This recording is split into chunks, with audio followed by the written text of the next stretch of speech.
equipment arrived. Nice. Woo! Annoyingly, tomorrow is my rest day, so I can't use it yet. But it's always good to have a rest day. Yeah. And now, Rudy, I'm picturing you dressed as the professor from Futurama. Good news! Good news, everyone! My workout equipment has arrived. See, I just get it. I became slightly more German and tried to make an impression of the impersonation, not an impression of the doctor, but I couldn't. Okay. Yeah, it was pretty decent. Maybe I'm just gonna like start eating hand cream so I can feel better about myself. I'm sorry, what? Hand cream? I don't know, it's the first thing I had in my hands.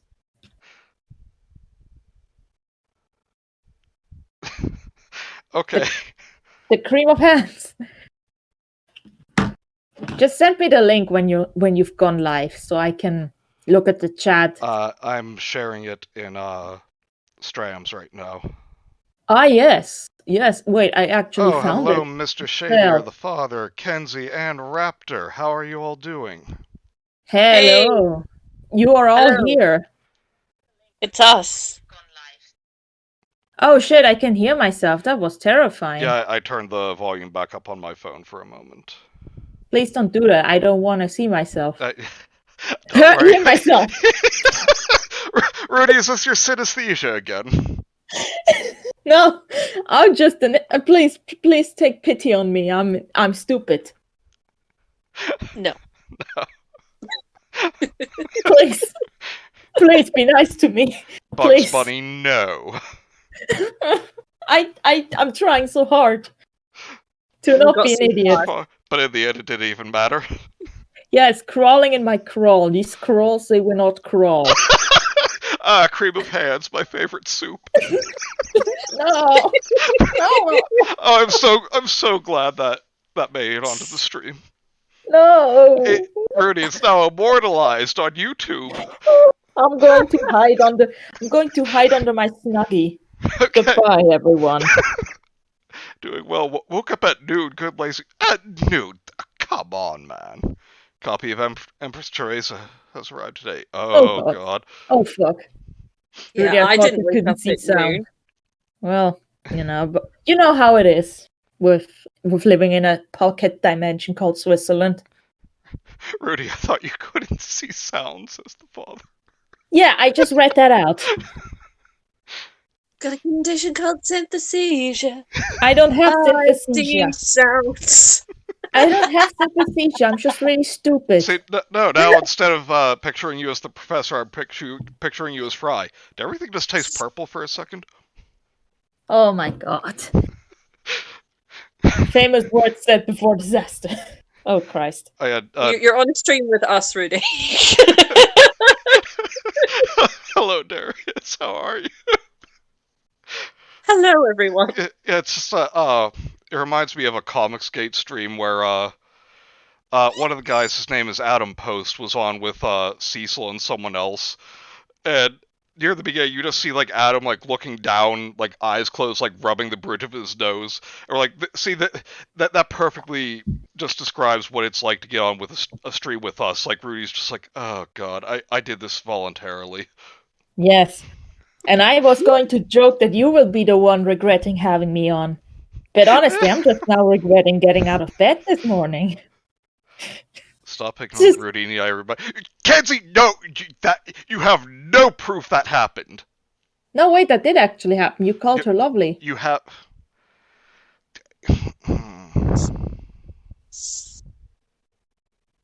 S to the I to the I N mean, to the Creases, what was that? Hi, Cope. It's Cope. Did I say creases or Jesus? Creases. Creases. Creases. Okay, so Rudy, are you saying she's not?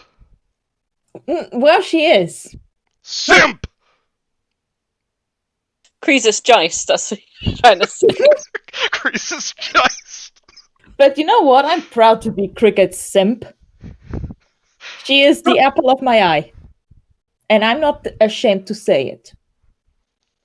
Oh, I hate you all. What are you gonna do if I'm proud of the fact that I'm simping for her? Except you, Raptor, you're cool. Yes, except you. Everyone but Raptor, get the fuck out of here. No, stay here. We need more. We need more attention. That was a Freudian So that's slip. what this was about, huh? That was a Freudian slip if there was one. Okay, Gemma, can you link Rudie the story, please? I already bought it. I have it on my phone. On your what? Phone.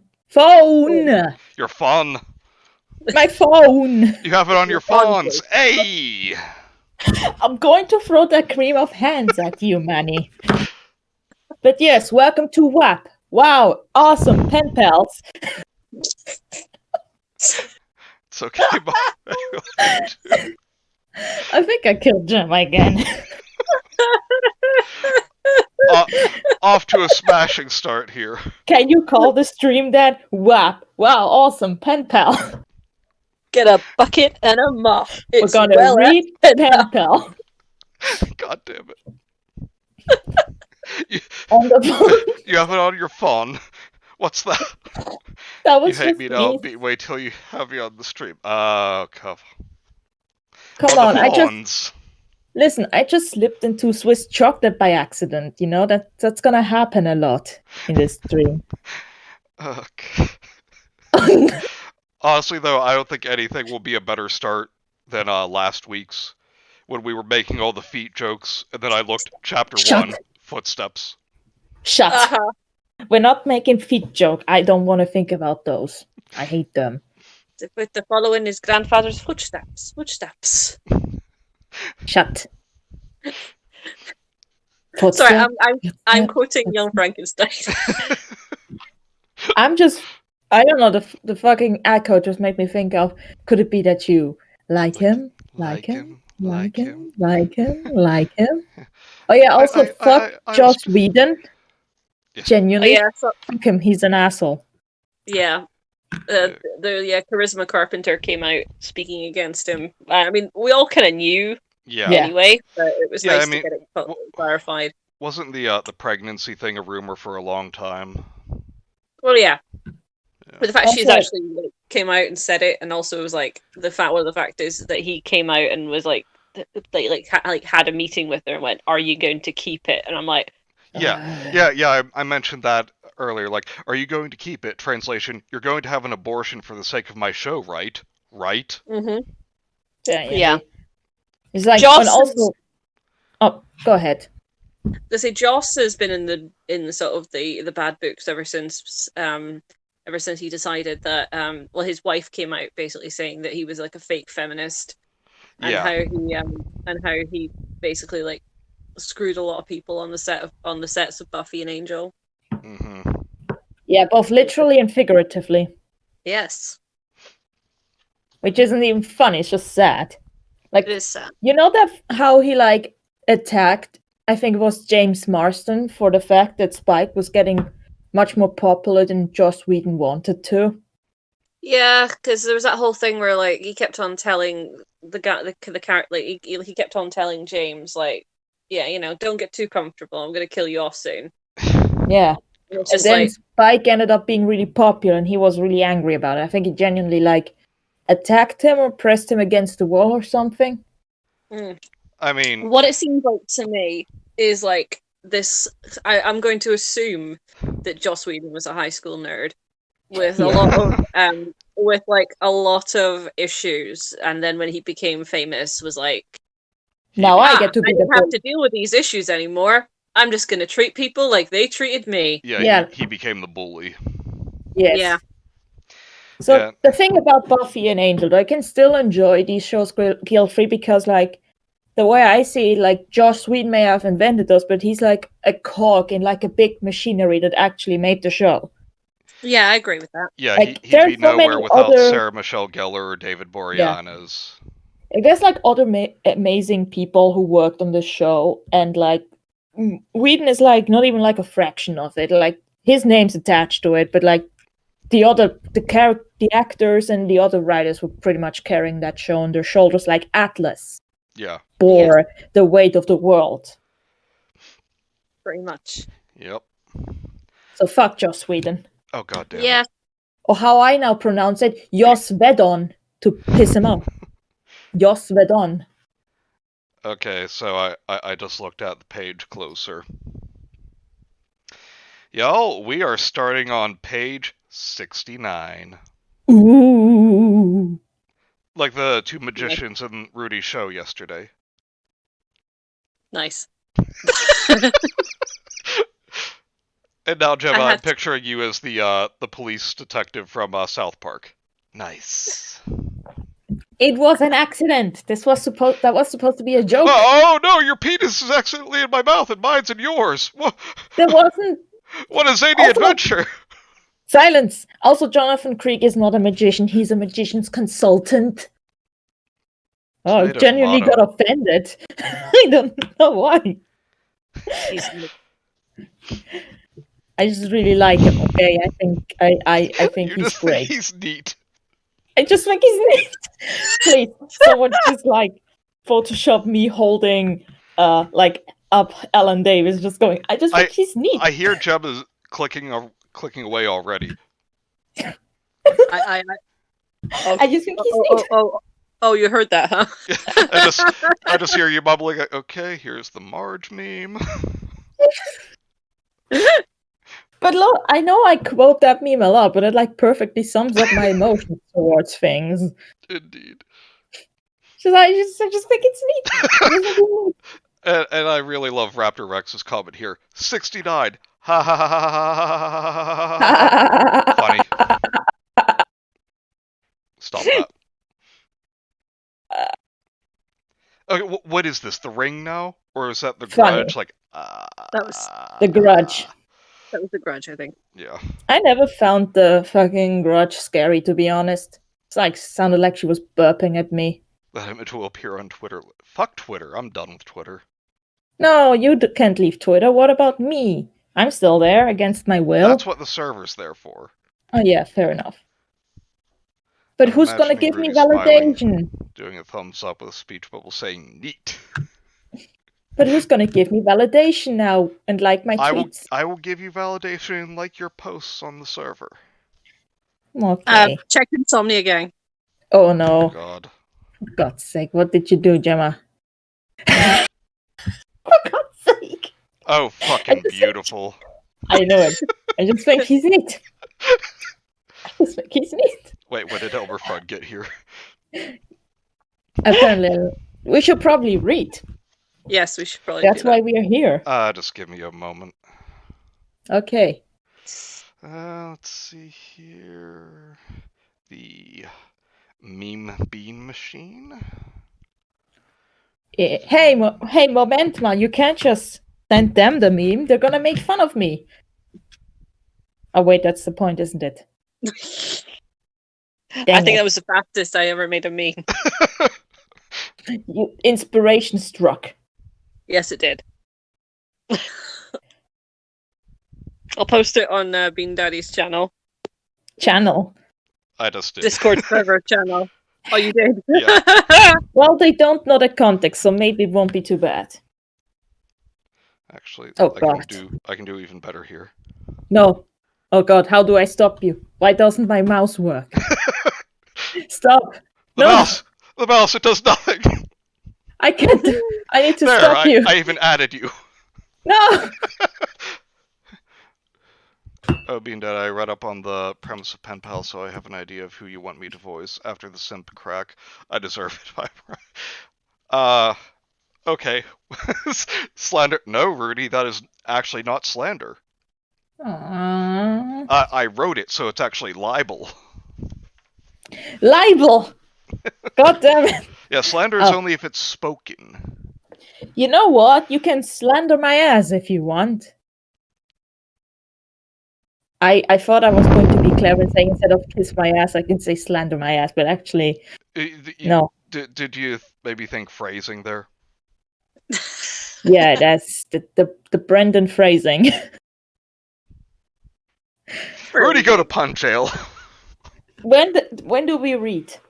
Can All we right. read? Chapter Can you 3, read? boxes. I know those. But you don't know jelly beans, you savage. I know what jelly beans are. We just don't have them, as far as I know. I never saw them. But you saw hummus, though, which makes sense. Yes. Never gonna lift that one up. Sure. Do you think I'm going to live down Obama Shop Quartet? I don't think so. Or Catherine of Aragog? I don't think I'm going to live that down ever. Kenzie, hush. Well, I wasn't going to bring up Catherine of Aragog anymore, not after Obama Shop Quartet. read! Chapter 3. Boxes.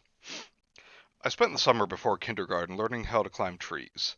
There was an abundance of trees in my neighborhood, but there was one particular pine tree right outside my house that seemed almost designed for me. It had branches that were so low I could grab them easily without a boost, and for the first couple of days after I learned how to pull myself up, I would just sit on the lowest branch dangling my feet. The tree was outside our back fence and was easily visible from the living room of our house. Before too long, and without explicitly discussing that this would be the arrangement, my mother and I developed a routine where I would go play on the tree when she would watch her TV shows, since she could easily see me while she did other things. This was unlike our trips to the YMCA pool, Young where I man! would... No, There's no... don't do that. Sorry. Where I would insist that she watch every moment of my amazing ability to keep my head under water, sometimes for up to 10 minutes. She never seemed that impressed, though I think it was because I was breathing the entire time through a snorkel. As the summer passed, my abilities grew. Dangling my feet while sitting on a branch quickly lost its appeal, so I began to move up the branches, and before too long I was climbing fairly high. As I climbed farther up the tree, I discovered that its branches not only got thinner, but also more widely spaced, and so eventually I reached a point where I couldn't actually climb any higher. God damn it. This meant that the game had to change. I had to concentrate on speed, and in the end, I could reach my highest branch in 35 seconds. In my mind, I was quite a skilled climber, but my expertise was specialized. I only ever climbed that particular tree, and I always took the same path. I had worn off the bark on some of the branches from the grinding of my shoes and the wringing of my hands as I moved from one branch to another in the same familiar path. I got too confident, and one afternoon I tried to step from a branch before I firmly grasped the next one. I fell about 20 feet, and when I hit the earth, that was lucky, all the air was violently pushed out of my lungs. Dazed, I attempted to get up, but as I put more weight on my left arm, it failed me, and I fell back to the ground. With luck. When I looked at the arm that had betrayed me, I understood that I had simply asked too much of it. My forearm was twisted and bent like my tree's roots, and when I tried to move my fingers, I found that they either all moved together or not at all. My mom was running toward me, yelling something, and I remember her sounding like she was underwater. I don't recall what she said, but I do remember being surprised by how white my bone was. Ugh. I couldn't climb trees anymore after that. I was going to start kindergarten with a cast, and I wouldn't even have any friends to sign it. Loser. My mother and I had put a great deal of preparation into making my first day of school a success, but we weren't prepared for this. So, she must have felt terrible, because the day before I started school, she brought home a kitten. He was just a baby, and was striped with tan and white, and he was a stalker. He was a talker. The soundtrack of my excitement was a never-ending series of short but continuous cries. The cat Do you know squirmed. what... sorry, but do you know what kindergarten means in English? Child garden? Children yard. Yeah. To be more specific. I don't know why, but I find that kind of fucked up. It's like a graveyard, but only for children. Well, that got dark. Yes. The cat squirmed a little in my mom's arms and fanned his toes as he extended his legs. She kissed him on the head and bent toward the floor to release him. As soon as she put him down, he crawled into an empty case of soda that was sitting on the floor. I named him Boxes. Aww. Boxes was only an outside cat when he escaped. I mean, that is how that works. sometime long before I was born. My mom had a cat that had apparently decimated the furniture. In the interest of having both a cat and a place to sit, my mom had Boxes declawed. Boo! As a No. result, we did our best to Bad. keep him inside. Despite our best efforts, he would still escape every now and then, and we'd find him somewhere in the backyard chasing some kind of bug or lizard. Most of the time, his prey would simply elude him the old-fashioned way, but there were a couple times when I approached Boxes in the backyard and saw that he had pinned some poor small animal, but without fail, the tiny creature would pull itself forward and slide through Box's clawless paws, and he would watch in horrified disbelief as his prize literally slipped through his fingers. Gemma, do you want to read for a bit? Yeah, sure. Hold on a second. Okay, right. Boxes could sometimes be as evasive as the lizards he stalked, but we'd always catch him and carry him back inside. He'd scrambled to look back over my shoulder, meowing the whole way. I told my mum that it was because he was planning his strategy for the next time, and warning the lizards that he'd be back. Once we were back inside, we'd give him some tuna fish. Partly due to this ritual, Boxes learned what the sound of go away. What the sound of the electric can opener might signal. Okay, and he would come bye. running whenever he heard it. Most of the time, my mother wasn't opening cans of tuna, but Boxes would howl until she put the can on the ground for him. He would smell it and then look up at her in disgust, as if he was thinking, Oh wait, "What is wait. this? We Soup?" can let. I was gonna say we can let Rudie do the voice of the cat, but Can I? Okay. Does the cat have more lines? Is that the only line? I don't know. Okay, I'm gonna make this one line. What is this? Suppe? Yes, the cat is German. Deal with it. This can opener conditioning came in handy, because towards the end of our time in that house, Boxes would get out much more often. He would run into the crawl space under the house, where neither my mum nor I wanted to follow, because it was cramped and probably festering with bugs and rodents. We attempted to get him out by calling his name, but when that failed, it seemed that we might just have to wait for him to come out on his own accord. Ingeniously, my mum thought to hook the can opener to an extension cord and run it just outside the opening of the boxes that Boxes had gone through. Each time he would inevitably emerge with his loud meows, Meow, meow, meow, well- meow, meow. while causing a miniature sandstorm as he shook the dirt out of his fur. He would look up at us, excited by the sound, and then horrified at how we could orchestrate such a cruel ruse. A can opener with no tuna made no sense to Boxes. Meow, meow, meow, meow, meow. Sorry. Meow, what a Sorry. meow. cock, Raptor meow. Rex says Nazi cat. Meow. Was ist No that? soup for you. Yeah. No tuna? Meow? He learned even though he had no claws, he could still raise his paw straight up. Yes. What is this? No tuna? Meow? Meow. The last time he escaped to under the house was actually our last day in it. The summer between first and second grade had just started, and our house had already been on the market for a couple of months. I didn't want to move, and I protested as sincerely as I could, but my mother told me that the schools were better elsewhere. Of course, I didn't care about that, but there were no discussion to be had. My mom had already found a new house in another part of the city, so we had begun packing our things slowly so that we'd be ready to move out when her house finally sold. I'm sorry for laughing. It's just I imagine no tuna. The Jews must have taken it all. Manny, no. Manny. We didn't have much, and I had already packed up all my clothes at my mum's request. She could tell that I was really sad about moving, so she wanted the transition to be smooth for me. I guess she thought that having my clothes in the box would gently enforce the idea that we were moving, and if it all happened gradually enough, it might be easier for me to accept it once the day finally came. I guess it worked in a way, but even after months of having my clothes all packed up, the room still felt like my room. A little over a week before we were supposed to move, we were carrying some of our things out to the car when Boxes seized the opportunity and ran full tilt into the yard. My mom scrambled to catch him, but the cat evaded her and ran under the house. She cursed that she'd already packed the can opener and wasn't sure where it was, and she tried hopelessly to lure him out by calling him, while I pretended to go for the can opener, that I would have to go under the house in pursuit.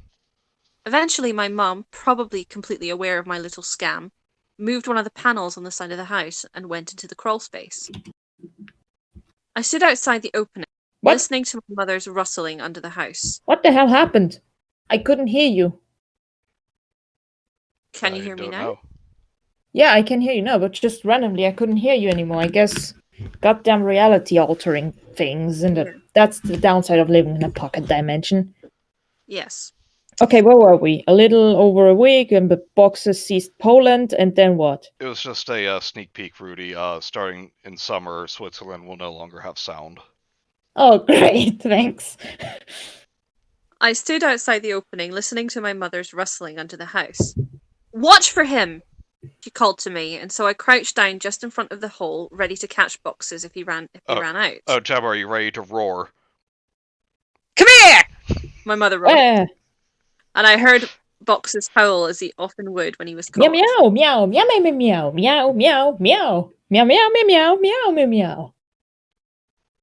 My mum came out with Boxes quickly and seemed unnerved, which made me feel even better about not having to go in myself. She took him inside and made some phone calls whilst I sat on the bottom bunk of my bed and played with a Ninja Turtle action figure. I waited eagerly for Josh's parents to drop him off so we could play. A couple of minutes later, my mother came into my room.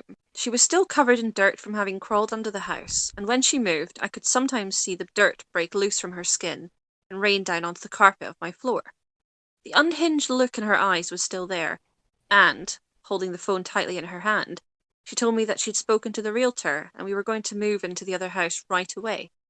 She said it as if it were excellent news, but I had thought that we had more time in the house. We weren't supposed to move until the end of the next week, but only Tuesday. Rudie, do you want to take over? Yes.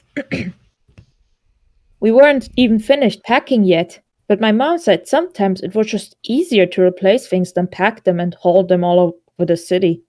I didn't even get to grab the rest of my boxed clothes, as my mom ushered me out of my room and out the back door. What about Josh? I protested. What about him? She snapped. Like, can you do the sassy finger snapping? Okay.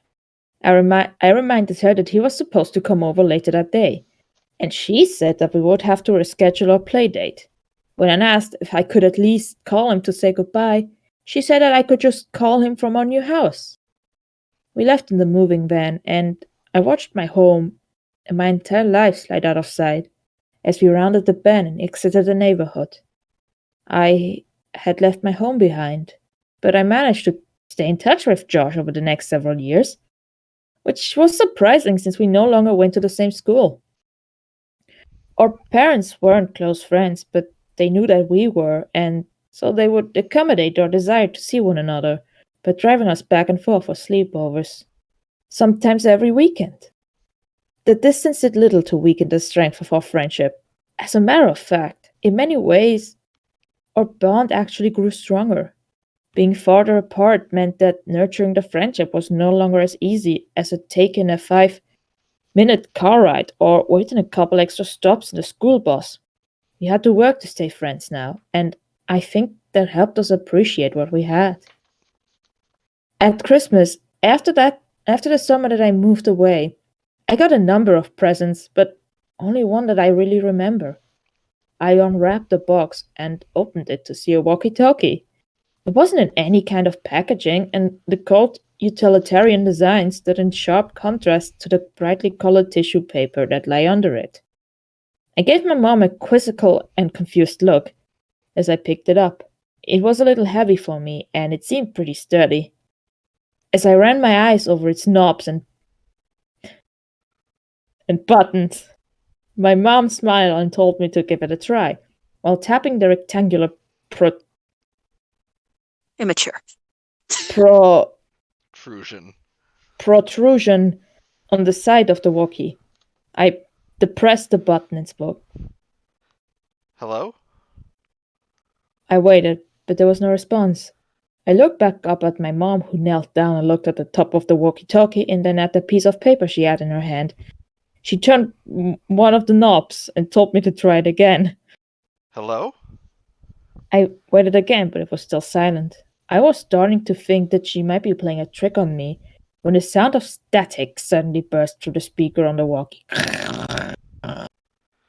The acoustic. Real quick here, I've been wondering, do you ever hear about the main character's father?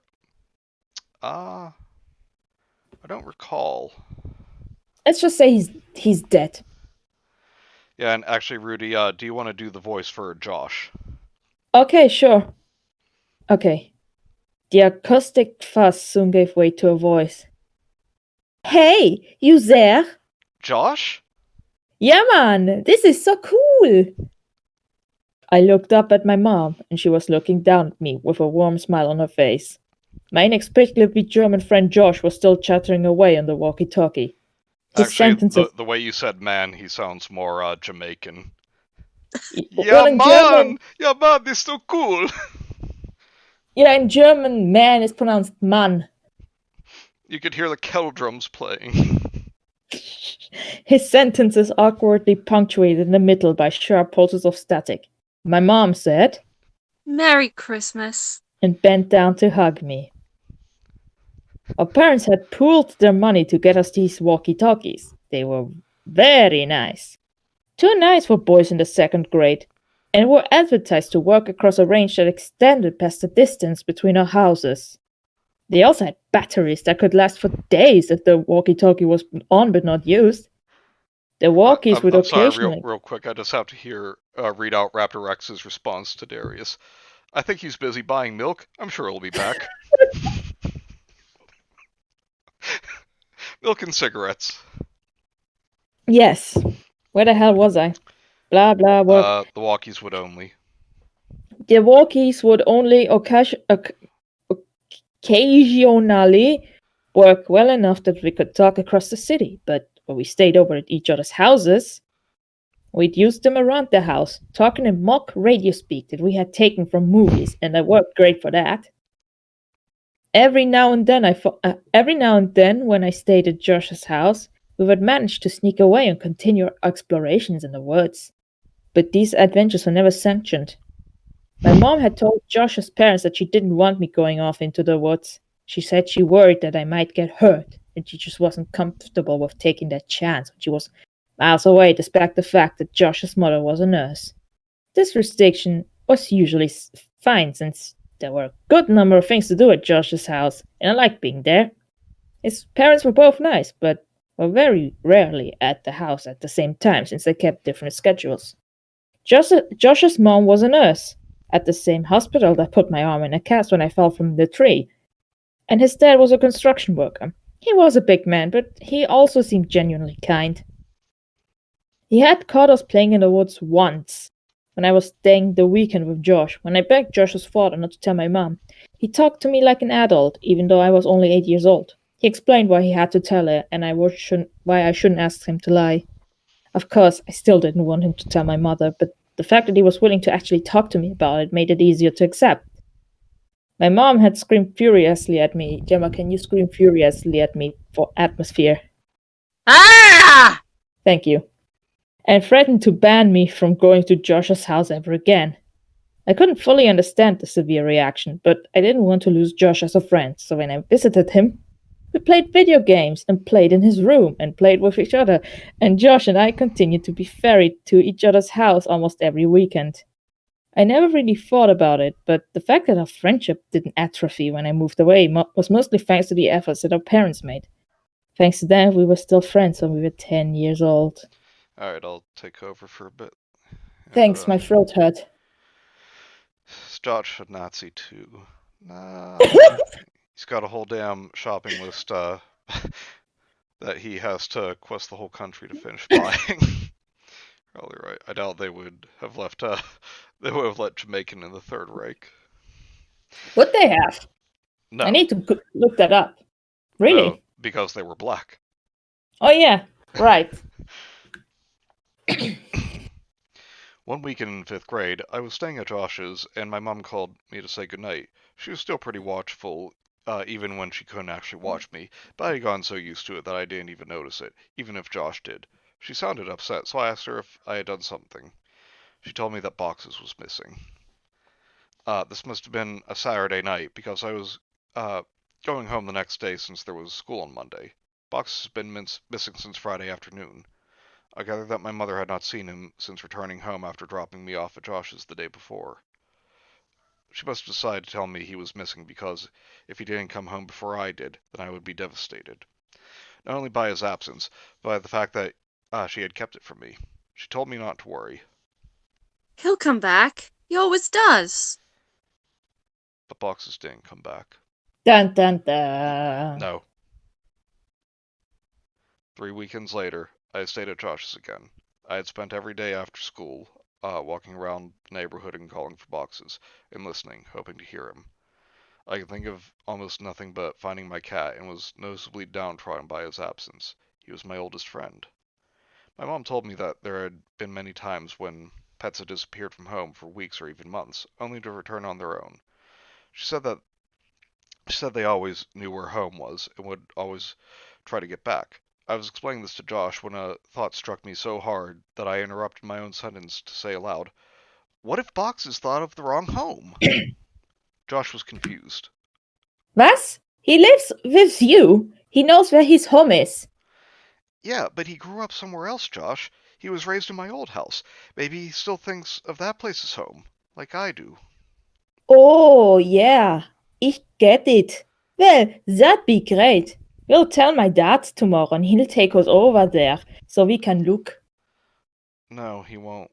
My mom said that we couldn't ever go back to that place because the new owners wouldn't want to be bothered. She said that she told your mom and dad the same thing. Please, read out Raptor Rex's message. It's amazing. Hey, Protag, do you want to play this new video game I have? Sure, what's it called? The Final Solution. Sounds like fun. It's a first-person shooter.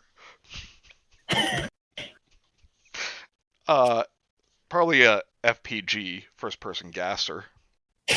For God's sake. Josh persisted. Okay, then we'll just go out exploring tomorrow and make our way to your old house. No, come on, Josh. Remember the last time we got caught playing in the woods? Even if your dad doesn't catch us, if we get spotted, your dad will find out, and then so will my mom. I wouldn't be allowed to come spend the night anymore. My old house is just a couple neighborhoods away. We sat there silent in his room for a moment before I said what I think Josh already knew I was going to say. We have to go there ourselves. We have to go there tonight. It didn't take that much convincing to get Josh on board, since he was usually the one to come up with ideas like this. But we had never snuck out of his house before. While we waited until everyone was asleep, we discussed our strategy for getting there, while also debating on how we would explain Box's sudden appearance to our parents if we should happen to find him. About an hour after Josh's parents came in to tell us to go to bed, we crept out of Josh's room to go find a flashlight. Josh knew that his dad had several. What the hell was that? That was me opening a beer. Oh, it sounded like you kind of like you just cocked the gun. Based. Not while I'm in the middle of taking a sip.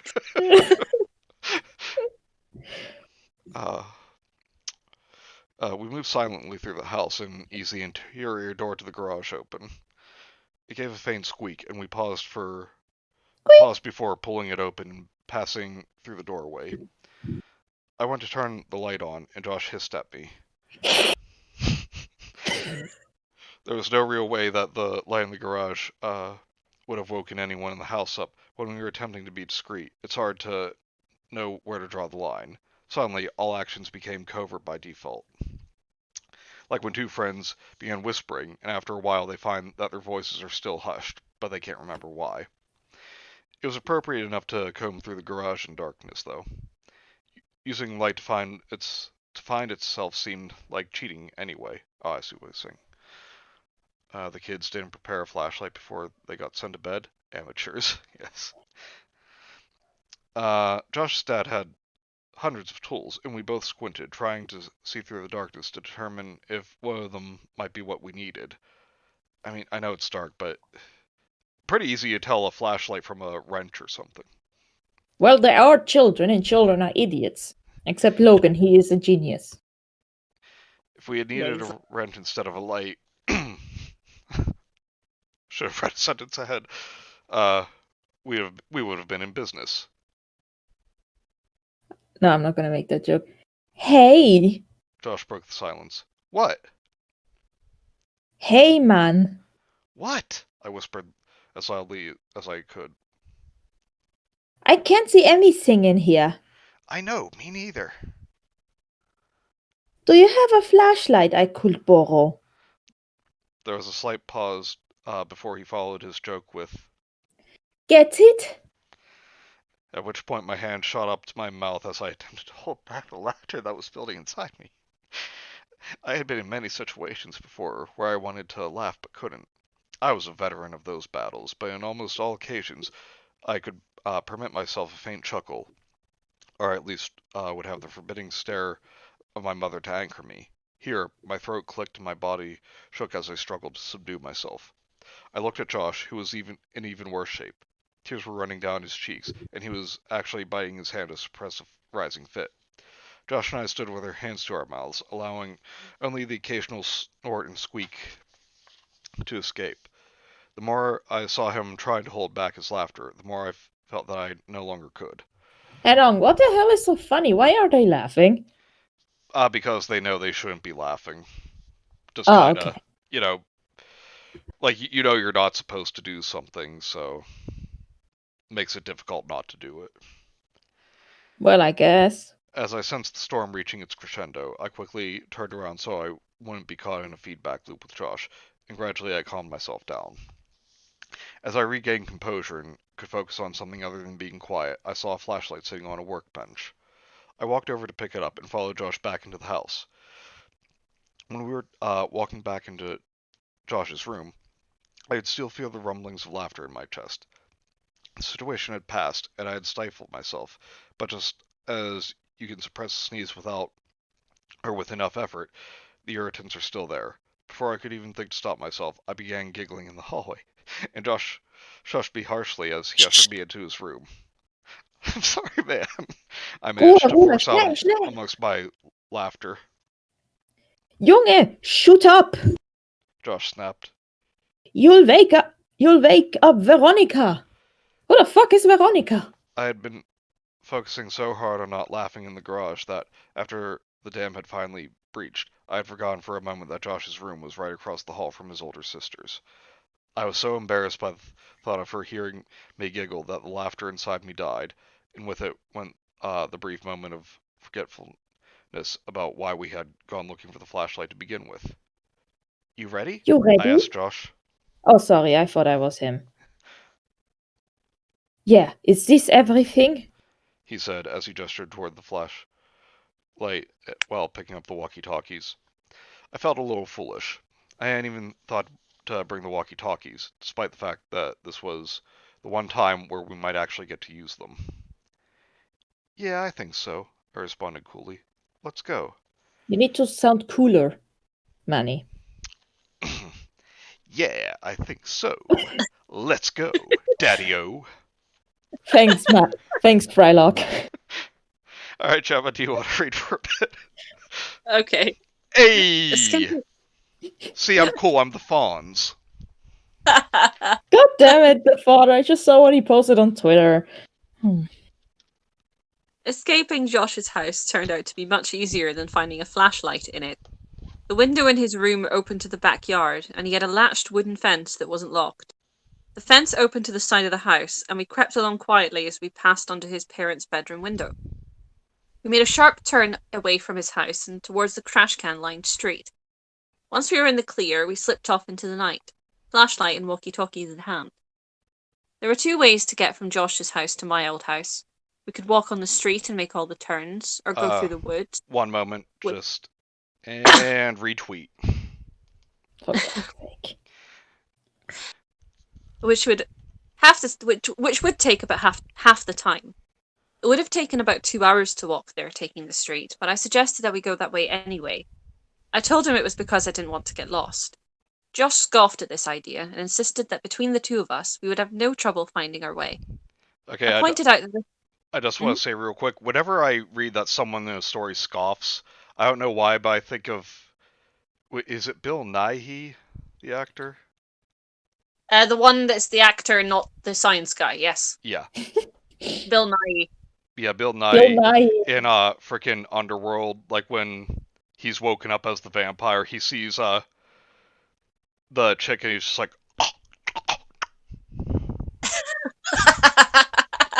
I was in Underworld. I'm just thinking like a version of Bill Nye's theme song, but instead of Bill Nye the science guy, it's Bill Nye the actor. I'm Bill supposed to be Nye the typing up a script for actor. work, but I'm so fucking burned out. Oh, take it easy, Cope. You'll get there. Yeah, ask your girl wife friend to make you some tea. That's what women are for. Did you just right? say gilf wife? Not girl wife friend. Gemma, are you older than you're saying? I said girl wife friend. Girl with an L. Rudie, it's too late. This is your Obama shop quartet. I'm going to eat something. Okay. I'm very upset. Right, okay, where was I? I didn't want to get lost. Fitting.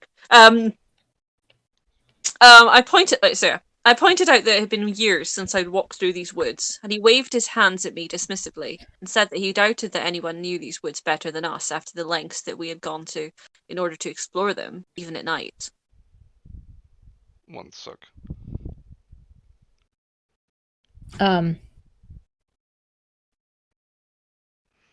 Well, I'm just picturing what I'm Josh doing going... now needs to be done. I'm just picturing Josh going. I'm just picturing Josh going, schnell, schnell, hopp, hopp, 1, 2, 1, 2, 1, 2, to the protagonist to get them through the woods. Girl, wife, friend. I'm going to eat something. But what about when we were kids? You remember how thick the woods get? But we are not kids anymore. He responded. Before I could rebut, he added that if we were seen walking along the street, someone might recognize him and tell his dad. He threatened to go home if we didn't just take the shortcut.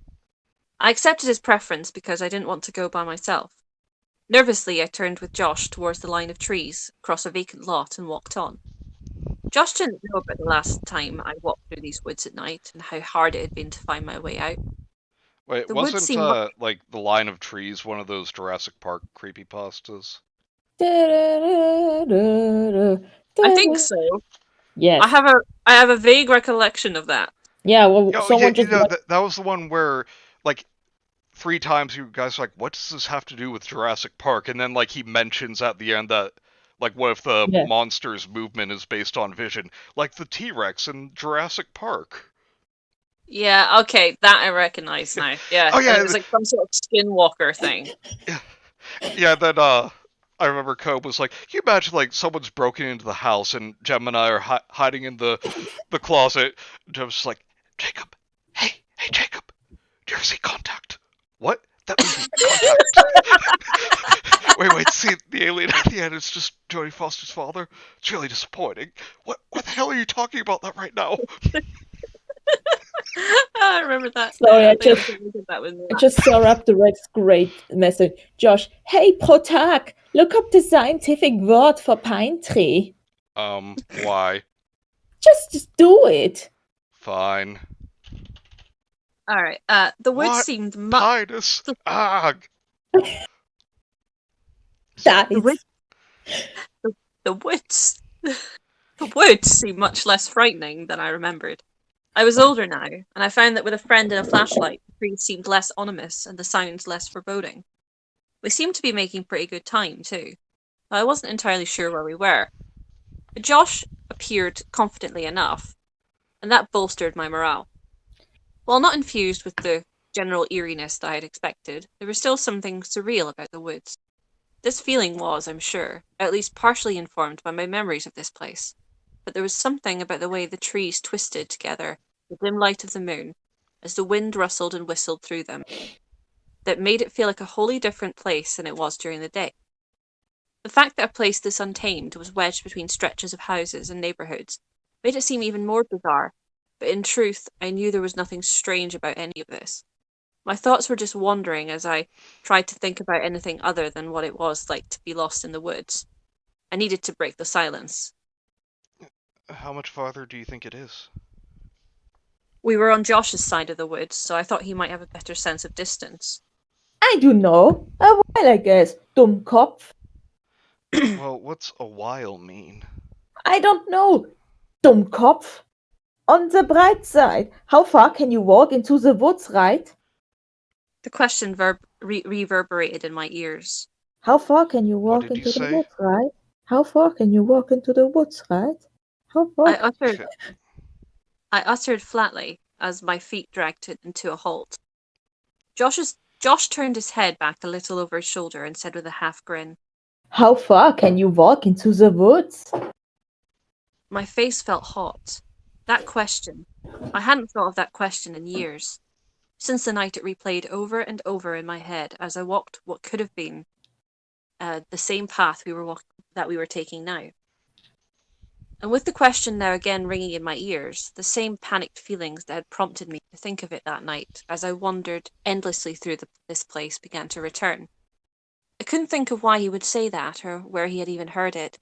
My mind began whirling in a gyre, as it clouded with that familiar feeling of being certain that you're not dreaming, that you are dreaming, whilst also knowing that you're not. Josh hadn't stopped walking when I had, but I could hear him just up ahead of me, and I could see the meandering of the flashlight's beam through the trees. Began walking again and caught up with my friend. The bush was getting thicker and the trees more tangled. Immature. I'm sorry. The bush was getting thicker and the trees more tangled. Well, you should trim it then. As we negotiated our way through it all, I was about to press Josh about what he'd just said when the strap on my walkie-talkie. God's sake, Rudie! Sorry. It's getting really late over here. I would like to take this time to remind everyone that Rudie is a special guest star this week. No, don't say that. On my walkie-talkie got caught on a branch. Josh had the flashlight, and as I was struggling to get the walkie free, I heard Josh say, Hey man, wanna go for a swim? And Rudie, would you like to read for a bit? Okay. Sorry, Wait, please. first, please Darius says, Rudie, what are you, 6? No, I'm 22. Please invite me on next time. I will stop giggling like an idiot. Okay. I looked over to where he was shining. So I thought it said shinning. He was shining the flashlight. Oh, is he trying to contact Willie? Yes, he has the shinning.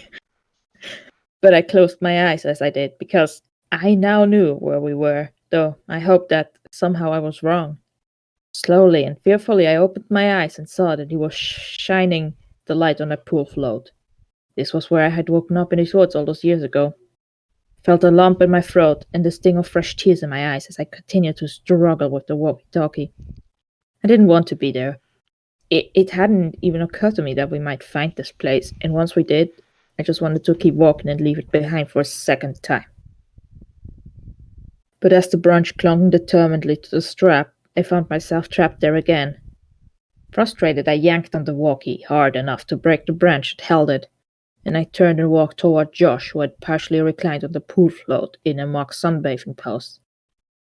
I didn't want to tell Josh how I had first found this place, so I knew that I had to temper my desperation to leave it. Slowing my pace, I tried to collect myself, and Josh, either in an attempt to light my way or obscure it, shined the flashlight directly on my face. The whole world went white for a moment, and even after Josh moved the light, its impression remained. I couldn't see anything, not even the hole. I felt the... Manny! What? I heard you giggling. Oh. Do you both need to go to childish jail? Yes. Kenzie says, funny, my bush has definitely gotten thicker during quarantine. God damn it. And then Kenzie says, I stand with you, Rudie. Thank you, Kenzie. Thank you, I stand also with you. But not like in a simp way, but like in a solid... Simp! No! Simp! No. Where the hell was I? I felt the dirt around the edge of the Chasm. chasm give way, and I reeled back in an attempt to regain my balance, but it was not enough. I tumbled into the crater. It was only a few feet deep, but I had a fairly large perimeter. I was puzzled. I remembered this place vividly from that night. Topography. The topography of this particular area was etched deeply into my mind, but I didn't remember the whole. I rose to my knees as I tried to wind back my mind's clock. Oh, that's and real quick, I want to say, Gemma, if you thought that was childish, I didn't laugh when I heard this, but he said the whole world went white. It's like, well, so now you know what it's like for a porn star. Manny! That's when I heard Josh scream, "Ah!" I rose to my feet quickly. Actually, I was thinking more Jeff the Killer. He let out a scream. Meh! How would a German scream? Ah! Ah! Ach, nein! 9. I prefer 10. I rose to my... Pangaea. I rose to my feet quickly and scrambled out of the hole. I tried to see what was happening, but Josh had the flashlight and its beam moved wildly through the darkness as he flayed frantically on the float. He was panicked, and as the light shot sporadically across his face, I could see it was contorted with fear and desperation. What's wrong, Josh? I yelled, but he didn't respond with anything more than the same cries that had pulled me out of the hole. 9! He was trying to get up, but each time he would rise up even a little, he would fall immediately back onto the float. Actually, I was going to say, Rudie, you yelling 9 actually is... kind of adds to some of the creepiness for what you find out is happening. Oh dear. The whole process would begin anew. I wanted to help Josh, but I couldn't move myself any closer. My legs wouldn't cooperate. I hated these woods. Josh threw the flashlight to free his hand, and I stared at it, still unable to break my paralysis. It wasn't until Josh roared coherently that he needed help that I was able to force myself to move. I ran and grabbed the discarded flashlight. I shined it on my friend, not knowing what to expect. The light washed over his body, and I could see that he was writhing violently, the weathered and worn shark-shaped float distending underneath him. At first I couldn't see anything near him that could be causing his panic. I shifted my gaze from the surroundings and back onto Josh and stepped closer. His plight came into view. Spiders! We going for as long as last week? Yeah, as long as Rudie and Gemma are alright with that. Yes. I think I need to go get food at some point, so I might have to finish after this chapter. Okay. I don't want to think more about spiders. Please, someone else read.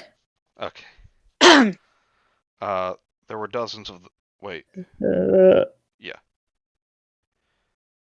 Okay, there were dozens of them crawling in crisscrossing patterns along his arms and across his torso. There must have been a clutch of them in the float. The closer I got, the more there seemed to be, as my eyes became better able to distinguish their small bodies. Josh's hands repeatedly returned to his face to wipe it clean of any spiders that might make the journey up there.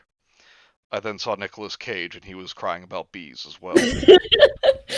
His frightened, rapid movements stood once again in stark contrast to my resumed static state. Josh was not really afraid of spiders, at least not by the thought or sight of them. But I was. I stood there and wished that Josh had been plagued by something else. Anything else. Like bees, for example. Just as long as they're not in his eyes. The bees! They are in my Augen! Oh, nein! But I had to do something for him. He would have done something for me. Setting the flashlight on the ground, I ran to my friend and shut all thoughts of the spiders out of my mind. If I thought about them, I would stop thinking about helping Josh. I grabbed his arms and leveraged back, pulling him up as steadily and strongly as I could. Once on his feet, he yanked off his shirt and began savagely beating it against the ground, while I tried to brush the remaining spiders from his arms and neck. When the urgency had passed, We stood there for a moment, surveying one another and ourselves, picking and brushing the odd spider off the other, and occasionally slapping our hands against our own bodies in response to some tickling rogue hair or leaf. And see, I love that part. I just gotta say, like, after you see like some bug or something on you, you know you've gotten rid of it, but then after that for a while, like Yeah. every little tickle or scratch, it's like, oh god, it's back. Yeah. From a distance, we must have looked like two monkeys with neurological disorders. They returned to monkey? Oh my god. When the danger That's seemed what we need to go to reject humanity and return to monkey. We need to be covered in spiders. I'm good. When the danger seemed to have passed and the spasm stopped, I bent down, picked up Josh's shirt, and handed it to him. He snatched it out of my hands and shook it violently in case there were any stowaway arachnids, and after he pulled it over his head and slid his arms through, he leaned forward and said with the kind of tone you might hear in someone's voice as they were punctuating a great argument with a final point. I just want to say Stowaway Arachnids actually sounds like a really cool band. New band name, call it. Yep. Scheiß Spiders. We walked on. I had my bearings back, and Josh knew that we were in my part of the woods, so he dropped back a little, and I took the lead. We were getting closer to my house now, so we became more focused on what had brought us into the woods in the first place. Boxes was my cat. Boxes was my cat, but Josh had known him for almost as long as I had. So long, in fact, that Josh had his own set of stories about my cat. When we were in the first grade, Josh was staying at my house for the night and was sleeping on the bottom bunk. At some point while we slept, Boxes climbed in bed with him and was still there when we woke up the next morning. Josh told me that when he opened his eyes, Boxes was laying about a foot away from his face and was staring right at him. Josh said, or at least implied, that for a moment he felt like they were sharing something special, that they were making some kind of connection. This moment lasted right up until Josh smiled, and Boxes smacked him in the face with his clawless paws, quickly and repeatedly, just before he dashed out of the room, leaving Josh dazed. Of course, I didn't witness any of this, but I was somewhat privy to the conclusion, since Josh's shouts were what woke me up that morning. That night, as we walked through the woods, drawing ever closer to my old house, we took turns telling different parts of that story to one another. We continued on our path, but as we passed the pile of dead Christmas trees, its weathered ornaments still healthy enough to catch the faintest light and cast it away, what Josh had said earlier in our journey still tugged on my thoughts. I confronted him abruptly. Why do you say what you said back there? What? About Boxers biting me on the nose? I swear he did. No, not that. You asked how far we could go into the woods. Why do you ask that? Huh. Oh, ich weiß nicht. I thought it would be funny. Yeah, but where'd you hear that question? Why would you ask that? I was trying not to let on that it had upset me. It's that riddle. You told me that stupid riddle in kindergarten, Dummkopf. What? I don't remember that. Come on, are you serious? It was the day we let our balloons go. I guess you finished your work, or yeah, that's right, because it was before your paper got all messed up. You came up to me when I was finishing mine, and we started talking about how we'd explore the woods at your house and stuff. And then you asked me how far I could go into the woods. But I didn't know what you meant. And when I tried to answer you, you just kept asking that stupid question over and over, Dummkopf. Oh, yeah. Josh started laughing. And then you said I just have to figure it out. And you tried to be all mysterious. But then you just blurted the answer out like 10 seconds later. Oh, yeah. No wonder you forgot, Dummkopf. Who'd want to remember blowing a joke so bad? He punched me lightly in the arm, and I Falcon punch! shoved him back playfully. We laughed as we walked through the ditch. Ha ha ha We were ha back ha in my ha old ha. neighborhood, and suddenly the task at hand seemed much more daunting. It was probably about 1 o'clock in the morning. Most of the houses were dark inside. and there were no streetlights in this part of my old neighborhood, so our flashlight cut sharply through the darkness, and we saw only what the beam hit. I started to wonder how we were going to find boxes in such blackness. I found myself wishing we had another flashlight. The last time I had rounded the bend that was ahead of us, I had seen my house fully illuminated, and there was a part of me that expected to find it in the same state as Josh and I pressed forward, and the roof of my house appeared over all the others. All the memories of what transpired that night came flooding back. In the woods, I had been hit with waves of flashes from the past, from that winter night when I was 6, and they would break and retreat back into the reservoir of my mind. But as I retraced my path on the paved road back to my house, for a moment, Josh seemed to fade away, and every step seemed to hurt, as if my feet had once again been cut open by the sharp sticks and thorny bushes of the wood's undergrowth. Although I was wearing shoes this time, I could almost feel the small asphalt pebbles that had wedged themselves into the cuts on the soles of my feet the last time I made this journey. There's your house. Josh whispered. Oh, sorry. There's your house. Hello, Snipsy Snips. Yes, it's still going. Hello, Cricket. The apple of my eye. Hello. It's been since they were in kindergarten. Josh remembered this really vividly. Josh, why were there Nazi weapons on your laptop? No real reason. No real reason at all. Star Wars, I was watching it with my sister because she's been wanting to rewatch them. Watch Return of the Jedi. Ah, nice. Gemma, do you want to read for a bit? Sure, I'll do that. Hold on a second. I snapped out of my daze and felt a skipping in my heart as we finally turned the corner, about to face the full view of my house. I remembered how incandescent it was the last time, how light had poured out from every window. But this time all the lights were off. Suddenly my feet didn't hurt more. And to this day, my feet ache. Don't say it. Don't say it. Don't say it, I'm thinking. From a distance, I could see my old climbing. God is watching. It looked smaller than I remember, but my memories of scaling that tree had transformed into a curve.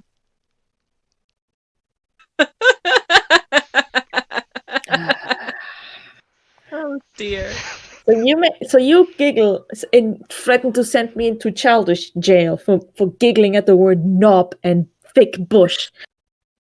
But you get away with making a "that's what she said" joke, huh?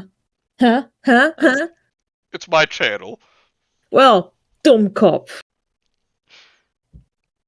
It looked smaller than I remembered, but my memories of scaling that tree had transformed it into a redwood in my mind. For God's sake!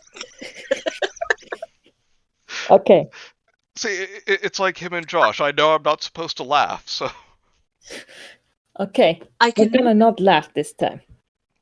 I could make out the rim of branches that were low. For God's sake!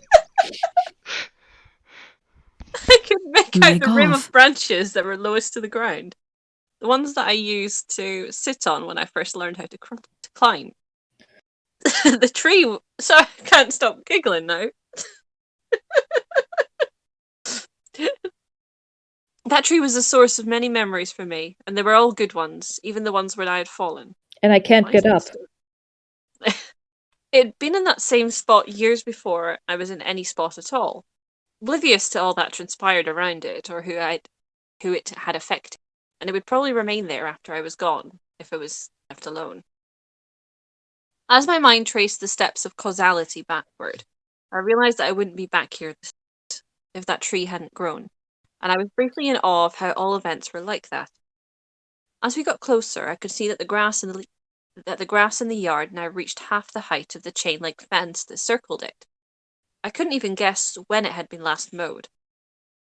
One of the window shutters had partially broken loose and was awkwardly rocking back and forth in the breeze. Overall, the house just looked dirty, as if a thin film of grime and grease had coated the whole building, despite whatever rain there had. It had never even occurred to me that a whole house could get filthy. I was sad to see my old home in such a state of disrepair. Why would my mum care if we bothered the new owners if they cared so little about where they lived? And then I realised there were no new Dun dun dun. owners. The house was abandoned, though it looked simply forsaken. It dawned on me how much work my mother must have put into the maintenance of the house if this is what it looked like when no one bothered. It was like seeing an old friend who had become terminally ill, and it broke my heart. I couldn't help but wonder why my mum would lie about the house having new occupants. Maybe she just didn't want me to see it like this. Despite how sad it made me, I realised that this vacancy was actually a good thing. Since there was no one to take care of the house, there was no one to stop us from looking for my cat. It would be so much easier to look around for boxes if we didn't have to worry about being spotted by the new family. This meant that we could probably make it out of there faster, which was our top priority. Josh interrupted my thoughts as we walked through the gate and up to the house itself. Your old house sucks, dude. Josh yelled as quietly as he could. Shut up, Josh. Even like this, it's probably still more fun than your house. Hey, Junge! Okay. I think Box is probably under the house. One of us has to go under and look, but the other should stay next to the opening in case he comes running out. For a moment, I kicked myself for not bringing an electric can opener from Josh's house, forgetting that there would have been no electricity to power it here. Are you serious? There's no way I'm going under there. It's your cat, Junge. You do it, Dummkopf. That should have settled the question of who went in after boxes, but I wasn't going to forfeit so quickly. Any chance I had of not crawling under the house was worth taking. Fucking coward. I've noticed that Rudie says Dumkopf a lot. Kind of like how anime woo girls say baka a lot. Explain yourself, Rudie. That's just how I imagine the character of Josh. Like, he's an incredibly... he's like a weeaboo, but for Germany. That's why he speaks with a, like, intense Raikaboo. German accent, even... Yes. That's why he speaks with an intense German accent, even though his parents are American. Look, I'll game you for it, unless you're too scared. I said, holding my fist over my upturned palm. Okay, no need to beat me up for it. Fine, but we go on shoot, not on 3. It's rock, paper, scissors, shoot, not 1, 2, 3. I know how to play the game, Josh. You're the one who always messes up. And it's 2 out of 3. We each balled one hand into a fist and held it over our palms. I began the count, and on each word we thrust our hands downward in a stabbing motion until they collided with our palms. Rock, paper, scissors, shoot! I brought my hand down, maintaining the fist, and held it there. Josh's hands clapped on his final throw. His paper beat my rock. It began again. Rock, paper, scissors, shoot! I guessed that Josh would count on me throwing rock again, and I almost did. At the last second, I changed my mind and laid my hands together flatly. I looked at Josh. He was pointing 2 fingers at me as if to signal the number 2. He had guessed what I'd do or had just gotten lucky. Either way, his scissors beat my paper. I lost. And, It was obvious that Josh... Sorry, what was that? I was gonna say, do you want to keep reading or do you want Rudie to take over? I'm going to leave that up to Rudie, because I don't mind. Yeah, sure. It was obvious that Josh wanted to gloat, but he restrained himself. He wasn't happy that anyone had to go under this house. I wiggled loose the panel that my mom would always move when she had to crawl after boxes. I had removed it myself only once, but that had been a long time ago. Okay, Manny, can you please read that one sentence?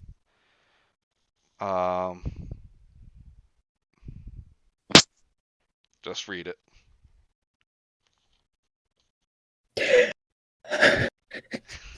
Want me to read it? Yes.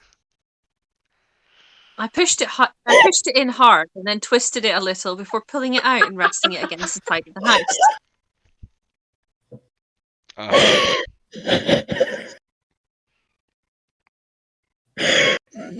We'll be right with you, folks. Right. Oh God, maybe I am 6 years old. Josh But watches you lots are of German anime. Read years propaganda. Oh. Okay. Josh, Triumph of the Will is my favorite anime. You should check out my favorite manga. Mein Kampf. Okay. Okay, let's go. My mom only had to crawl underneath the house a handful of times since the can opener trick usually worked. But when she had to do it, she hated it, especially that final time. The As I final looked solution. Manny, no. As I looked into the darkness of the crawl space, I had a great appreciation for why that was. Before we moved, my mother said that it was actually better that boxes ran under here, despite how hard it could be to get him out. It was less dangerous than him jumping over the fence and running around the neighborhood. All that was true, but I was still dreading going into the crawl space. I turned back toward Josh and smirked. Best 5 out of 7? He laughed, ha ha ha, and told me to watch my head on the way in. I grabbed the flashlight and the walkie and began to crawl into the opening. Upon setting my hand on the ground underneath the house, I realized that I was about to ruin my favorite shirt. The ground of the crawl space was nothing more than damp dirt, which would create a problem for the white shirt I was wearing. Real My mom quick. had... Kenzie, I'm sorry, it's too late. It's official. You read mangoes. Yes, mango. My mom had... This is my favorite fruit. No, actually not, but you know. It has its perks. My mom had gotten it for me at the souvenir shop when we visited my grandparents the previous year. It had an iguana wearing sunglasses and a Hawaiian shirt lying in a beach chair and sipping a drink out of a glass of a straw. Beneath the lizard in big green letters it said, what? Iguana another fly Iguana tie. another fly tie. I don't get it. I had no idea what this meant. But after about... Okay, you see, iguanas eat flies. Okay.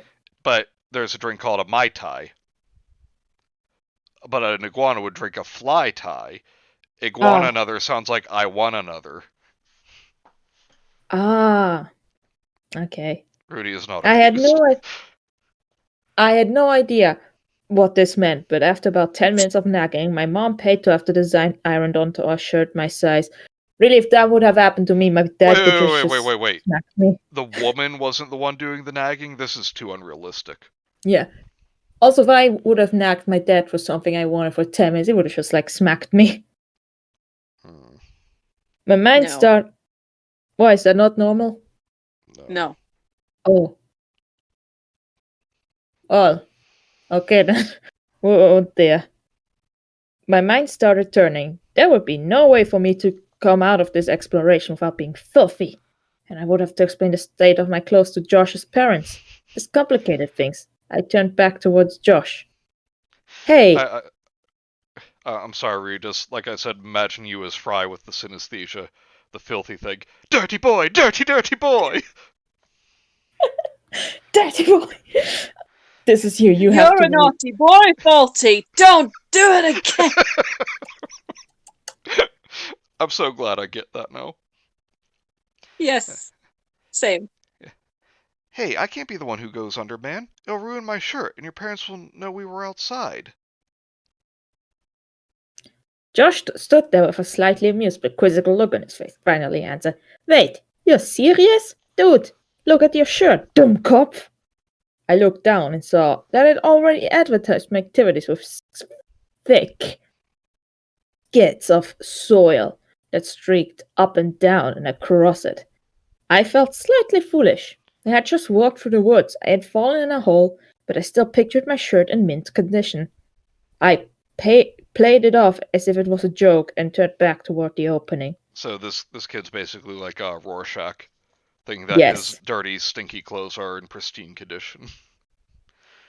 As I moved the upper half of my body into the crawl space, my concerns turned to other things as a powerful smell overtook me. It smelled like death. I turned on my walkie. Josh, are you there? This is Macho Man. Come back. Josh, cut it out. There's something wrong down here. What do you mean?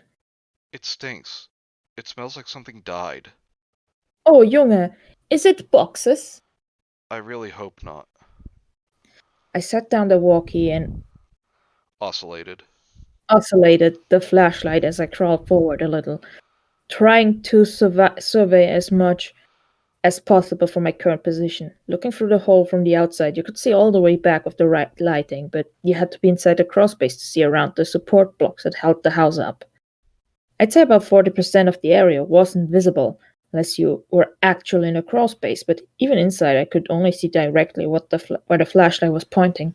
This would make Real quick scouting... here, Rudes. Kenzie's saying, hey guys, I gotta head out for a bit. My dog's been acting off today, so my mom and I are taking him to the vet. I'll update you all on how he's doing later. Alright, Kenzie, thanks for coming by, and I hope everything's okay with your dog. Please do keep us posted. Give him a kiss from me, please. Hope everything's okay. Yeah. What was I? But even inside, I could only see directly where the flashlight was pointing. This would make scouting around at the speed of sound. This would make scouting around the place much more difficult. I tried to call my cat. Boxes. I paused and listened. Boxes. I imagine it would be like, books, east. There was no sound or movement. I tried clicking my tongue against the roof of my mouth. But there was no response to that either.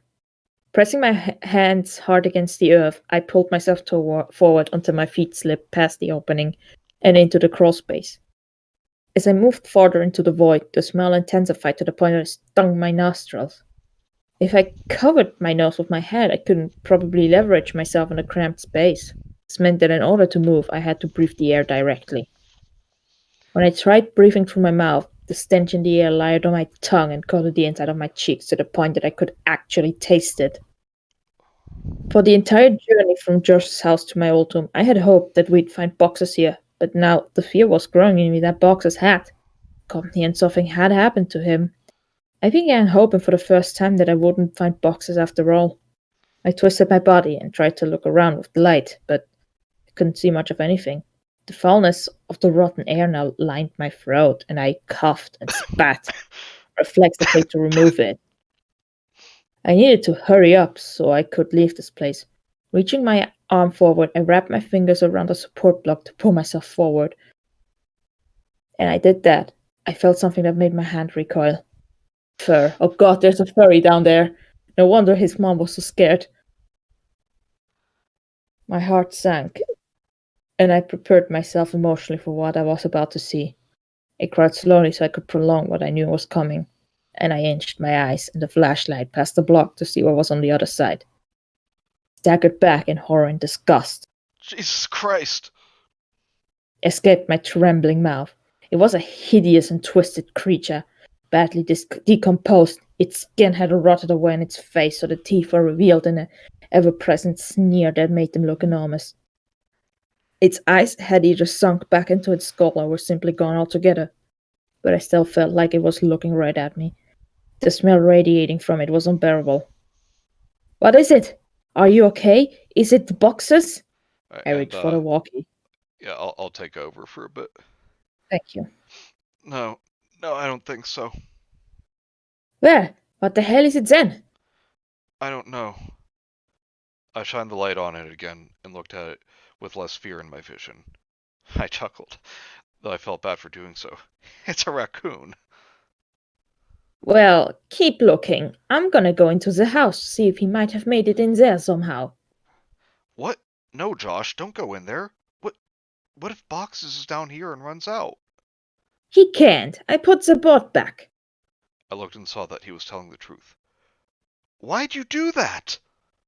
Don't worry, Junge. You can move it easy. Doing it this way makes more sense. Dummkopf. If Boxes ran out and I missed him, then he'd be gone. If he's down there, then it'll be easier for you to grab him. And then you can just radio me and I'll come move the board. If he's not down there, then you can move it yourself and meet me in the house. I thought of the times that my mother had tried to catch Boxes either running out of the house or spinning around the backyard. Sprinting around the backyard. Damn it. Josh had a point.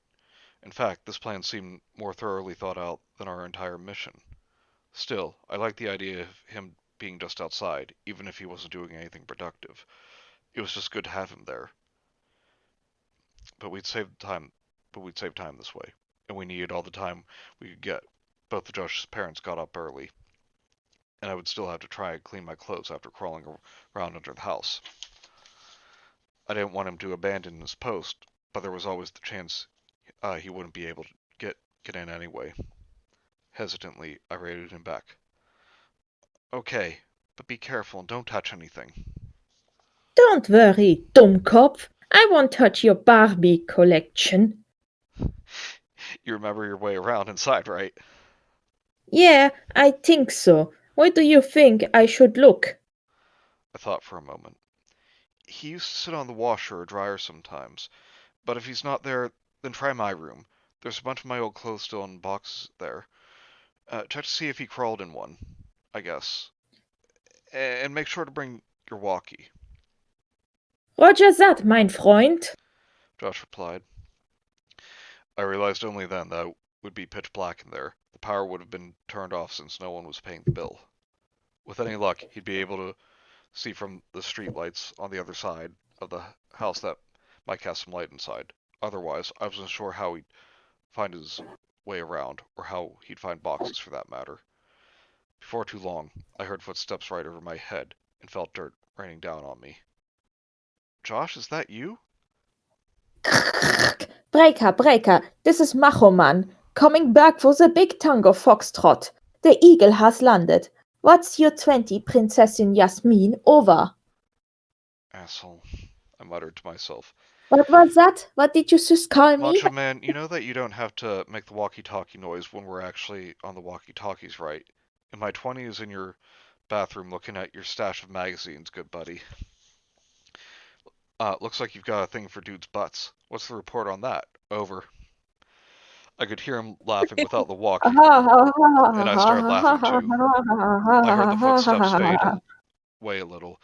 He was on his way to my room. Man, it's dark in here. Oh wait, I think that's you. Junge, it is dark in here. Hey, are you sure that you had boxes of clothes in here? I don't see any. Yeah, there should be a couple boxes in front of the closet. There aren't any boxes. Let me check to see if you maybe put them in the closet or something before you left. I knew that I hadn't done that. I started thinking that maybe my mom had come back and gotten the clothes and just given them away because I had outgrown a lot of them. But I remembered leaving the boxes there. I didn't even have time to close the last one up before we left so abruptly that summer. While I was waiting for Josh to tell me what he found, I felt a tingling on my foot, and thoughts of spiders surged back into my mind. I kicked out my leg quickly, and the sensation subsided. There were no spiders. My leg had fallen asleep due to the position I had been laying in. As the feeling returned to my foot, I became aware of the fact that it was now resting on something other than the mounds of dirt. I turned my head back and stared, trying to make sense of what I was seeing. My foot was resting on a bowl that lay among a scattering of other bowls. I turned my body, crawled a little closer to the collection, and saw that most of the bowls were lying on a brown blanket that was quite difficult to see in the darkness, since it was earth-colored. The blanket smelled moldy, and most of the bowls were empty. But one had something that I recognized still in it. Cat food. Sorry, McDarius just made a really funny comment. A couple boxes in front of the closet. Gee, how many cats does this guy have? I get it. I get you. Gemma, do you want to read for a bit? Sure. It was a different kind of food that we gave to boxes, and initially I couldn't understand why it would be down in there of all places. Suddenly I understood. Boxes had ever escaped our backyard, there would have been a very good chance that he might have gotten hurt since he didn't have his front claws. My mum must have set up this little place for him under the house to encourage him to come here instead of running around the neighbourhood. That made a lot of sense, and it explained why Boxes had scampered under there as frequently as he had towards the end of the house. Knowing about this place, it seemed even more likely that Boxes would have come back to it. That's so cool, Mom. Is it though? Is it cool? I mean, it is mildly interesting at best. I thought as the sound of static came through the walkie-talkie. through the walking. I find your clothes. Oh, cool. Where were the boxes? Like I said, there are no boxes. Your clothes are in your closet. They're hanging up, Dummkopf. I felt a chill. This was impossible. I had packed all my clothes. Even though we weren't supposed to move that day, I remember having packed them weeks before and thinking that it was stupid of me to get clothes out of a box only to put them back in. I had packed them, but now they were hung back up. Why, though? Josh needed to get out of there. That can't be right, Josh. They're supposed to be in boxes. I put them in boxes. Stop messing around and just come back outside. No joke, man. I'm looking at them. Maybe you just thought that you left them all packed up. Haha. Wow, talk about an ego. What? What do you mean? Your walls, Junge. Haha. Your walls are covered in Polaroids of yourself. There are like hundreds of them. What, you hire someone to... Silence. I checked my walkie to see if I had switched it off somehow. It was on. Looking at the frequency knob to see if it had been moved, to see that it was on the right channel. I could hear rapid footsteps in the house above me, but I couldn't tell exactly where Josh was going. I waited for Josh to finish his sentence, thinking that his finger had just slipped off the button, but he didn't continue. He seemed to be stomping around the house now. I was just about to radio him when his words were whispered through the crackling walkie-talkie. There's someone in the house. His voice was hushed and broken. I could hear that he was on the verge of tears. I wanted to respond, but how loud was his walkie turned up? What if the other person heard it? Couldn't take the chance that it'd lead to this other person right to him. So I said nothing and just waited, hoped, listened. What I heard were footsteps, heavy, dragging footsteps. I tried to discern where they were going, but they seemed to be walking around aimlessly. Finally, they stopped. After only a moment, there was a loud thud a few feet above me. I could hear the dirt and sand raining down from the underside of the floor onto the ground of the crawl space. Oh, God. Josh. He had been found. I was sure of it. 99999. This person had found him and it was hurting him. I couldn't move. I wanted to run home. I wanted to save Josh. I wanted to go for help. I wanted so many things, but I just lay there, frozen and racked with guilt over the fact that I was failing my friend. It wasn't all that I was unable to help him, as if I had tried and failed and felt I had let him down, as if I had tried to scramble out of this pit and rush inside to rescue him, only to be thwarted and defeated.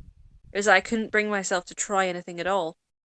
I hadn't moved 1 inch, and he was my best friend in the world. He was my only friend, next to boxes. I broke out in tears at the thought of Josh's fate and at the knowledge of my own impotency when he needed me.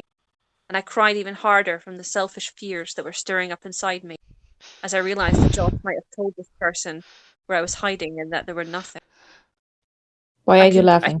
I'm not. I could possibly do, as though nothing I could possibly do. As I struggled to compose myself, I felt my heart flutter when I heard Josh's voice through the walkie, but this relief was short-lived. He's got something, man. It's a big bag. He just threw it on the floor and oh God, man, Junge, the bag. I think it just moved. Josh hadn't been discovered, but I knew he would soon be. He soon would be by the man with the bag. It was hopeless. As I lay there unable to move, my eyes focused on the corner of the house that was right under my room, right under where Josh would soon be discovered. I moved the flashlight. My breath hitched at what I saw. Animals. Dozens of them. All of them dead.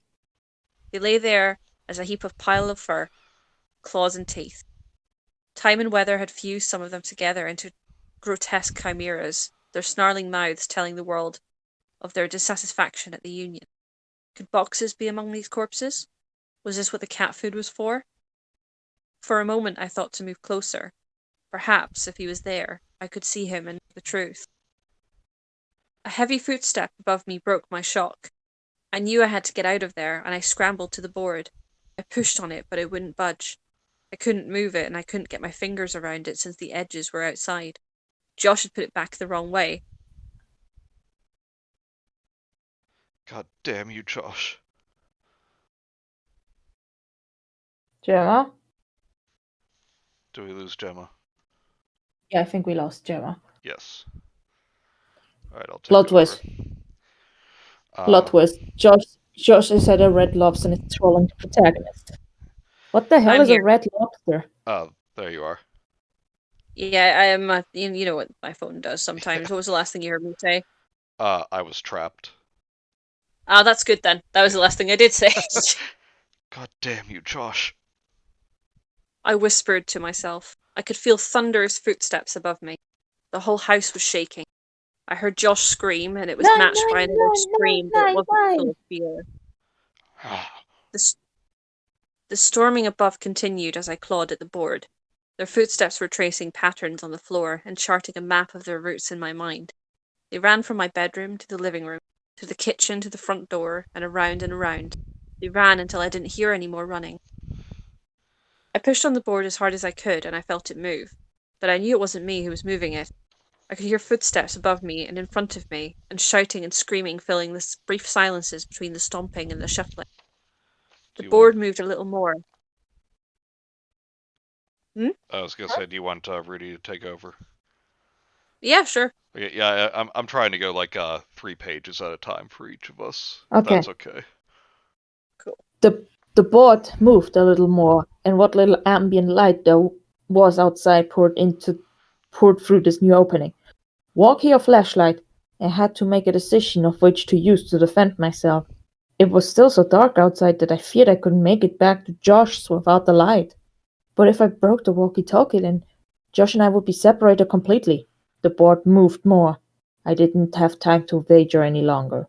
The walkie seemed sturdier as I moved back, clutched it, ready to strike with all of my might. The board was thrown to the side, and an arm shot in and grabbed for me.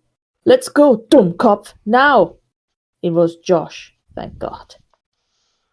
I scrambled out of the opening, holding the flashlight and the walkie as we ran as fast as we could to the fence as the long grass whipped against our legs. I was the first one over the fence with Josh close behind me, but when Josh hit the street side of the grass, I heard him curse. His walkie strap had caught. God damn it. Not this shit again. His walkie strap had caught on the metal tension wire at the top of the fence and pulled loose from his arm. Falling on the bad side of the barricade, quickly, Josh went to climb back over the fence to retrieve it, and reflexively, I grabbed the back of his shirt, yelling, "Forget it, man! We gotta go!" Sorry, I was in the groove. Grabbed the back of his shirt, yelling. Forget it, man. We gotta go. Behind us, I could hear yelling, though they weren't words, only sound. That's what I imagined it sounded like. We, perhaps foolishly, ran for the woods in order to get back to Josh's house more quickly, and hopefully being somewhat harder to follow. We tore through thick patches of foliage, which tore back through us, albeit unequally. My arms were stinging with fresh cuts and scrapes from the woodland blockades that attempted to slow us down. The whole way through the woods, Josh kept muttering, "My picture. He took my picture." I began to feel physically ill from the guilt that this caused in me. I knew the man already had Josh's picture when we played as boys in the ditch. I suppose Josh hadn't thought about that day since it happened. Maybe he still thought those mechanical cells were from a robot. Oh dear. Oh no. Oh dear. Aside from Josh muttering, not a word was shared between us as we hustled through the woods back towards Josh's house. We made it back into his room before his parents woke up. I didn't even know how to use his washing machine, and even if I did, it would have made too much noise. After my attempt to scrub the dirt out of my shirt and pants with water from the sink proved unsuccessful, I borrowed some clothes from Josh and reluctantly snuck back outside to throw the incriminating clothes into the large Green City trash can that was sitting by the curb. The fact that there were so many trash cans lining the neighborhood road told me that garbage day was somewhere. Garbage day was somewhere nearby on the calendar, and when I lifted the lid to Josh's trash can and saw it filled with garbage bags, I was relieved that the day hadn't already come. I hesitated for a second, taking a last look at the lizard on my shirt, then shoved the clothes underneath one of the bags, and crept back around the house and through Josh's bedroom window. We sat in silence for a while, and it started to become uncomfortable. Finally, to break the quiet in my room, I asked him about the big bag in my old house and if it really moved. He said I couldn't be sure. Kept apologizing about dropping the walkie-talkie at the house, but obviously that wasn't a big deal, all things considered. We didn't go to sleep that night. Instead, we sat peering out the window, waiting for the man with the bag, but he never came.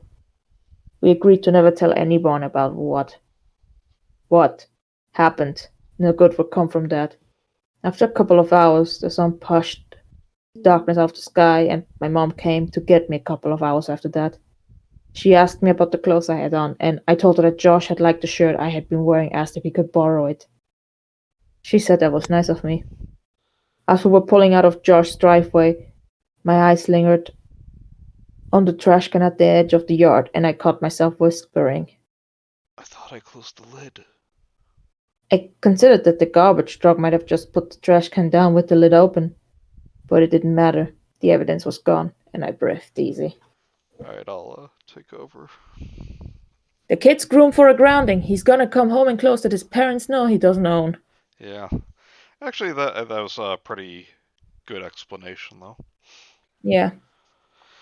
Until very, very recently, my mother didn't know about what Josh and I had done that night.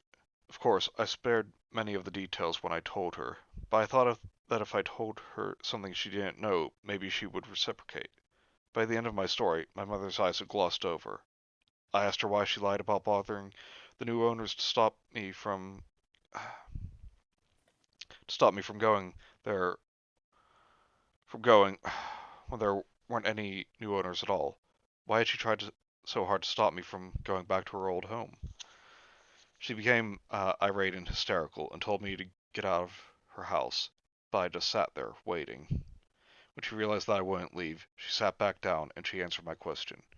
She grabbed my hand and squeezed it harder than I thought her capable of, and locked her eyes to mine. She whispered through clenched teeth as if she was afraid of being overheard. Because I never put any fucking blankets or bowls under the house for boxes. You think you were the only one to find them there? Don't you tell me that I lied to you about there being something in that house. God damn you. Alright, don't swear at me, jeez. I felt lady. dizzy. With those few sentences, I understood so much. I understood why she had looked so uneasy after she brought boxes out from under the house on her last day there. She found more than spiders in a rat's nest that day. I understood why she left almost 2 weeks early. I understood why she tried to stop me from going back. She knew. She knew he made his home under our... God damn it. She knew he made his home under ours, and she kept it from me. And as I walked out of her house, I could only think of what else she might know. I left my mother that night without saying another word. I didn't finish the story for her, but I want to finish it here for you. When I got home from Josh's house that day, I threw my stuff on the floor, and it scattered everywhere. I didn't care. I just wanted to sleep. I woke up around 9 o'clock that night to the sound of boxes meowing. My heart leapt. He had finally come home. I was a little sick about the fact that if I had just waited a day, none of the previous night's events would have happened, and I'd have boxes anyway. But that didn't matter. He was back. I got off my bed and called for him, looking around to catch a glint of light off his eyes. The crying continued, and I followed it. It was coming from under the bed. I laughed a little, thinking I had just crawled under a house looking for him, and how this was so much better. His meows were being muffled by a jacket, so I flung it aside and smiled, yelling, "Welcome home, Boxes!" His cries were coming from my walkie-talkie. The cries were coming from inside the house. Boxes never came home. Well. Jeez, alright, DL. Yep. So I like that story a lot. Yeah. So that was chapter 3. So what'd y'all think? Yeah, I'm gonna have to go because I realize that my food is here, so I should probably go and eat before it gets really, really late because it's like 11:30 for me. Yeah. It is half 12. But thank you both for joining me. And no problem. Hopefully we can pick this back up next Wednesday. I have no context for who these people are, but I was pretty engrossed in it. Yeah, it's worth a good read if you read the first two, Rudy, in your spare time, because you've now got the book. Yes, I shall. Is it like a collection of stories or like? They're a collection of stories all about the same person. Yeah. Oh, okay. I think it kind of jumps around near the beginning. I think it does it less after this. Yes. It packs it up and packs it in, and then it lets you begin. It came to win. Battle me, that's a sin. Jump around. Auf Wiedersehen. Sorry, I'm very, very tired. Right, I'm gonna have to go because I'm gonna go and eat. But thank you for having me on, and I'll see you guys. Well, I will probably speak to you guys later, but I'll speak to you guys next. I'll Tomorrow. see everyone next week. All right. Yeah. Talk to you later, chum. Bye. Bye. Bye. Bye-bye. See you later. Another great chapter. I like this chapter. All right. And I'm gonna ask many questions at once we're not live anymore. Okay. All right, but yes, thanks everyone for tuning in, and I just wanted to let you know that I was mistaken on Sunday. I forgot what the date was, so I will not be streaming this Sunday. But I will be streaming next Wednesday and back to Young Justice starting the following Sunday. Yes, and I will definitely not put a gun to Manny's head so I can force him to read more List of the Lost with me. God. That's definitely not what I will do. See ya. All right, but yeah, I'm sure I'll talk to you all soon. Thanks for stopping by,